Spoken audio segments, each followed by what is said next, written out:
ಮೆಕ್ಕೆಜೋಳಕ್ಕೆ ಬೆಂಬಲ ಬೆಲೆ ಕೊಡ್ತಕ್ಕಂಥದ್ದು ಇರ್ಬೋದು, ಜೊತೆಗೆ ನಮ್ಮ ಕಬ್ಬಿಗೆ ಬೆಂಬಲ ಬೆಲೆ ಕೊಡ್ತಕ್ಕಂಥದ್ದು ಇರ್ಬೋದು, ತೊಗರಿ ಖರೀದಿ ಕೇಂದ್ರಗಳನ್ನ ತೆಗಿತಕ್ಕಂಥದ್ದು ಇರ್ಬೋದು.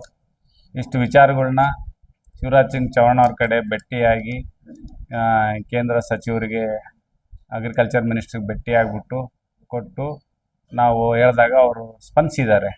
ತೊಗರಿನ ಎಷ್ಟು ಬೆಳಿತೀವಿ ನಾವು ತೊಗರಿನ ಅದನ್ನು ನಾವು ಖರೀದಿ ಕೇಂದ್ರಗಳು ಮಾಡಿಬಿಟ್ಟು ಎಷ್ಟನ್ನು ತೊಗರಿ ಬರಲಿ, ಅದು ರೆಡ್ ಕಲರ್ ಇರ್ಬೋದು, ವೈಟ್ ಕಲರ್ ಇರ್ಬೋದು, ಎಲ್ಲದನ್ನ ತಗೊಳ್ಳೋಂಥ ಕೆಲಸ ನಾವು ಮಾಡ್ತೀವಿ ಅಂತ ಹೇಳಿದ್ದಾರೆ. 1ನೇ ತಾರೀಕಿಂದ 19ನೇ ತಾರೀಕು ಮಟ್ಟ ಸಂಸತ್ ಅಧಿವೇಶನ ನಡೀತು. ಅಧಿವೇಶನದಲ್ಲಿ ಇವತ್ತು ನಮ್ಮ ದೇಶದ ವಿಚಾರಗಳಿರ್ಬೋದು, ರಾಜ್ಯದ ವಿಚಾರಗಳು, ಜೊತೆಗೆ ನಮ್ಮ ಜಿಲ್ಲೆ ವಿಚಾರಗಳನ್ನ ಕಂಪ್ಲೀಟಾಗಿ ಭಾಗವಹಿಸಿ ಪ್ರಸ್ತಾಪ ಮಾಡ್ತಕ್ಕಂಥ ಒಂದು ಕೆಲಸವನ್ನು ನಾವೆಲ್ಲ ಮಾಡಿದ್ದೀವಿ. ವಿಶೇಷವಾಗಿ ಇವತ್ತು ನಮಗೆ ಇಮಿಡಿಯೇಟಾಗಿ ಮೆಕ್ಕೆಜೋಳಕ್ಕೆ ಬೆಂಬಲ ಬೆಲೆ ಕೊಡ್ತಕ್ಕಂಥದ್ದು ಇರ್ಬೋದು, ಜೊತೆಗೆ ನಮ್ಮ ಕಬ್ಬಿಗೆ ಬೆಂಬಲ ಬೆಲೆ ಕೊಡ್ತಕ್ಕಂಥದ್ದು ಇರ್ಬೋದು, ತೊಗರಿ ಖರೀದಿ ಕೇಂದ್ರಗಳನ್ನ ತೆಗಿತಕ್ಕಂಥದ್ದು ಇರ್ಬೋದು. ಇಷ್ಟು ವಿಚಾರಗಳನ್ನ ಶಿವರಾಜ್ ಸಿಂಗ್ ಚೌಹಾಣ್ ಅವ್ರ ಕಡೆ ಭೇಟಿಯಾಗಿ ಕೇಂದ್ರ ಸಚಿವರಿಗೆ ಅಗ್ರಿಕಲ್ಚರ್ ಮಿನಿಸ್ಟ್ರಿಗೆ ಭೇಟಿಯಾಗ್ಬಿಟ್ಟು ಕೊಟ್ಟು ನಾವು ಹೇಳಿದಾಗ ಅವರು ಸ್ಪಂದಿಸಿದ್ದಾರೆ. ತೊಗರಿನ ಎಷ್ಟು ಬೆಳಿತೀವಿ ನಾವು ತೊಗರಿನ ಅದನ್ನು ನಾವು ಖರೀದಿ ಕೇಂದ್ರಗಳು ಮಾಡಿಬಿಟ್ಟು ಎಷ್ಟನ್ನು ತೊಗರಿ ಬರಲಿ, ಅದು ರೆಡ್ ಕಲರ್ ಇರ್ಬೋದು, ವೈಟ್ ಕಲರ್ ಇರ್ಬೋದು, ಎಲ್ಲದನ್ನ ತಗೊಳ್ಳೋಂಥ ಕೆಲಸ ನಾವು ಮಾಡ್ತೀವಿ ಅಂತ ಹೇಳಿದ್ದಾರೆ. ಆ ಮಿನಿಮಮ್ ಸಪೋರ್ಟಿವ್ ಪ್ರೈಸ್ ಕೊಡ್ತಕ್ಕಂಥದ್ದು ಕಬ್ಬಿಗೆ, ಅದಕ್ಕೆ ಮೆಕ್ಕೆಜೋಳಕ್ಕೆ ಮಾಡ್ತಕ್ಕಂಥದ್ದು, ಇದನ್ನು ಎಥನಾಲ್ ಕಂಪ್ನಿಗಳು ಅದು ಪೆಟ್ರೋಲಿಯಂ ಇದಕ್ಕೆ ಕೂಡ ಬರೋದ್ರಿಂದ ಅವ್ರ ಕಡೆ ಚರ್ಚೆ ಮಾಡಿಬಿಟ್ಟು ಅದಕ್ಕೆ ಕೂಡ ಸ್ಪಂದಿಸಿ ಮಾಡ್ತೀನಿ ಅಂತೇಳಿ ಮಾನ್ಯ ಕೇಂದ್ರ ಸಚಿವರು ಮಾಡಿದ್ದಾರೆ. ಅದರಲ್ಲಿ ವಿಶೇಷವಾಗಿ ಇವತ್ತು ನಮ್ಮ ನಿತಿನ್ ಗಡ್ಕರಿ ಅವರು ನಮಗೆ ಇಲ್ಲಿ ಕ್ಯಾಸಿನಕೆರೆ, ಇಮ್ಮಡಾಪುರ, ಇದು ನ್ಯಾಷನಲ್ ಹೈವೇದು ಸ್ವಲ್ಪ ಬ್ಲ್ಯಾಕ್ ಸ್ಪಾಟ್ಸ್ ಇದ್ವು, ಅಲ್ಲೆಲ್ಲ ಆಕ್ಸಿಡೆಂಟ್ ಆಗವು, ಅದರದ್ದೆಲ್ಲದು ಕೂಡ ಅದಕ್ಕೂ ಕೂಡ ನಮ್ಗೆ ಒಪ್ಪಿಗೆ ಕೊಟ್ಟಿದ್ದಾರೆ. ಈಗಾಗಲೇ 54 ಕೋಟಿನಲ್ಲಿ ಡಣಾಪುರದ ಹತ್ರ, ಜೊಲೆ ಹಾಲೂರು ಕ್ರಾಸದ ಹತ್ರ ಈಗೆಲ್ಲ ಆಗಿದ್ದಾವೆ. ಅದನ್ನು ಕೂಡ ನಾವೆಲ್ಲ ಮುಗಿಸಿದ್ದೀವಿ. ಜೊತೆಗೆ ಇಲ್ಲಿಂದ ಹೊಸಪೇಟೆಯಿಂದ ಕಾರಿಗ್ನೂರು ಇರ್ಬೋದು, ಜೊತೆಗೆ ಅಲ್ಲಿಂದ ತೋರಣಗಲ್ ಇರ್ಬೋದು, ನಮ್ಮ ಕುಡ್ತಿನಿ ಇರ್ಬೋದು, ಜೊತೆಗೆ ಬಳ್ಳಾರಿ ಹತ್ರ ಅದನ್ನು ಕೂಡ ಫ್ಲೈಓವರ್ ಮಾಡ್ತಕ್ಕಂಥದ್ದು. ಈ ರೀತಿಯಾಗಿ ಸರ್ವಿಸ್ ರೋಡ್ಸು ಮತ್ತು ಫ್ಲೈಓವರ್ಸ್ನ ಅದನ್ನು ಕೂಡ ಅಪ್ರೂವ್ ಮಾಡಿ ಕೊಟ್ಟಿದ್ದಾರೆ ಎಲ್ಲ ಕಂಪ್ಲೀಟಾಗಿ. ಸೊ ಈ ರೀತಿಯಾಗಿ ಆಮೇಲೆ ಇವತ್ತು ಬಿಲ್ಗಳು ಕೂಡ ಪಾಸ್ ಆಗಿದ್ವು ನಮ್ಮವೆಲ್ಲ ಕಂಪ್ಲೀಟಾಗಿ.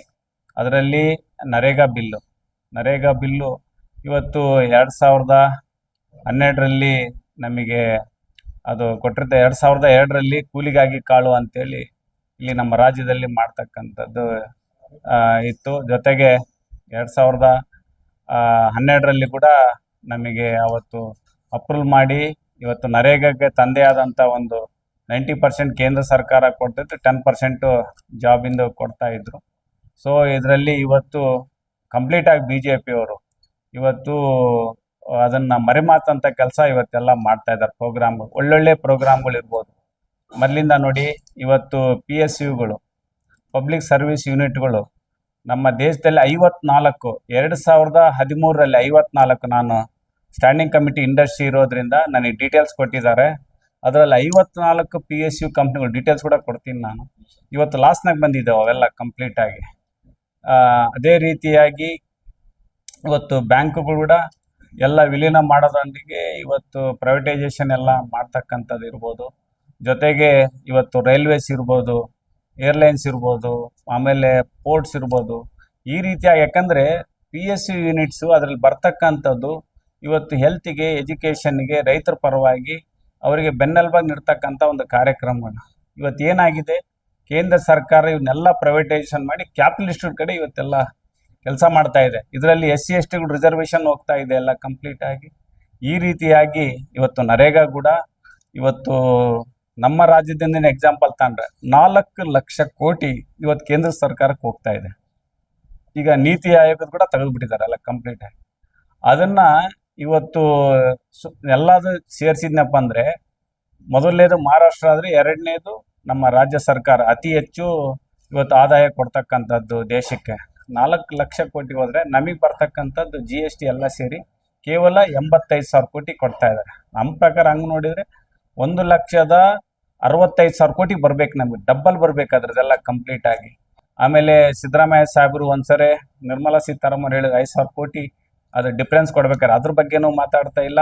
ಆಮೇಲೆ JJM ನಾನು ಕೂಡ ರೈಸ್ ಮಾಡಿದೆ, 13,005 ಕೋಟಿ ಇವತ್ತಿಗೆ ಪೆಂಡಿಂಗ್ ಉಳಿಸ್ಕೊಂಡಿದ್ದಾರೆ ಎಲ್ಲ ಕಂಪ್ಲೀಟ್ ಆಗಿ. ಇವತ್ತು ಇಷ್ಟೆಲ್ಲ ಇವತ್ತು ಮಾಡೋದ್ರ ಜೊತೆಗೆ ಇವತ್ತು ನರೇಗಾದ ಕೂಡ ಹೆಸರು ಬದಲೇ ಮಾಡೋದ್ರ ಜೊತೆಗೆ VBG ರಾಮ್ಜಿ ಅಂತ ಮಾಡಿದ್ದಾರೆ ಇವತ್ತೆಲ್ಲ ಕಂಪ್ಲೀಟ್ ಆಗಿ.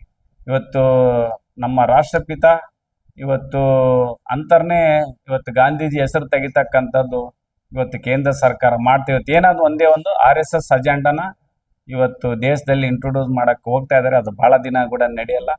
ಇವತ್ತು ಏನಾಗಿದೆ, 40% ರಾಜ್ಯಗಳ ಮೇಲೆ ಭಾರ ಆಗ್ತಕ್ಕಂಥದ್ದು ಇವತ್ತು ಕಾಂಗ್ರೆಸ್ ಸರ್ಕಾರ. ಇವತ್ತು ಇಂಡಿಯಾ ಒಕ್ಕೂಟ ನಾವೆಲ್ಲರೂ ಕೂಡ ವಿರುದ್ಧ ಕೂಡ ನಾವೆಲ್ಲ ಹೋರಾಟಗಳನ್ನು ಮಾಡ್ತಾ ಇದ್ದೀವಿ. ಜೊತೆಗೆ ಹಿಂದಿಂದ ಏನಿತ್ತು ಅದನ್ನು ಕೆಲಸ ಕೊಡ್ತಕ್ಕಂಥದ್ದು ಮಾಡಬೇಕು ಅಂತೇಳಿ ನಾವೆಲ್ಲ ಮಾಡ್ತಾ ಇದ್ದೀವಿ ಎಲ್ಲ ಕಂಪ್ಲೀಟ್ ಆಗಿ. ಅಲ್ಲ, ಇವತ್ತು ಅದು ನಾವು ಹೇಳಿದ್ರು ಅವರು ಸಂವಿಧಾನ ನಾವು ಬದಲೇ ಮಾಡಕ್ಕೆ ಹೋಗ್ತೀವಿ ಅಂತಂತೇಳಿ ಅನಂತಕುಮಾರ್ ಅವರು ಹಿಂದಿನ ಕೇಂದ್ರ ಸಚಿವರು ಮಾಜಿ ಸಚಿವರು ಹೇಳಿದರು. ನಾನು ಒಂದೇ ಒಂದು ಹೇಳ್ತೀನಿ, ಇವತ್ತು ಬಾಬಾ ಸಾಹೇಬ್ ಅಂಬೇಡ್ಕರ್ ಹೇಳ್ದಂಗೆ ಅದು ಬೀಜ ಇದ್ದಂಗೆ, ಅದು ಯಾವತ್ತೂ ಕೂಡ ನಶಿಸಿ ಹೋಗಲ್ಲ, ಅದು ಮೊಳಕೆ ಹೊಡಿತತೆ. ಒಂದಿನ BJPಯವರಿಗೆ ಇದು ವಾರ್ನ್ ಮಾಡ್ತಾ ಇದ್ದೀನಿ, ಮುಂದಿನ ದಿನ ಬಾಬಾ ಸಾಹೇಬ್ ಅಂಬೇಡ್ಕರ್ ಹೇಳ್ದಂಗೆ ಮತ್ತೆ ಸಂವಿಧಾನದ ಮೊಳಕೆ ಹೊಡಿತತೆ. ಇವತ್ತು RSSನ ಅಜೆಂಡಾ ಇದು ಮುಚ್ಚಿ ಹೋಗ್ತತೆ. ಇದನ್ನ ಒಂದು ಮುಂದಿನ ದಿನಗಳೇ ಕಣ್ಣಾರ ನೋಡ್ಬೋದು ಅಂತ ಹೇಳಲಿಕ್ಕೆ ಇಷ್ಟಪಡ್ತಾ ಇದ್ದೀನಿ ಅವರಿಗೆ.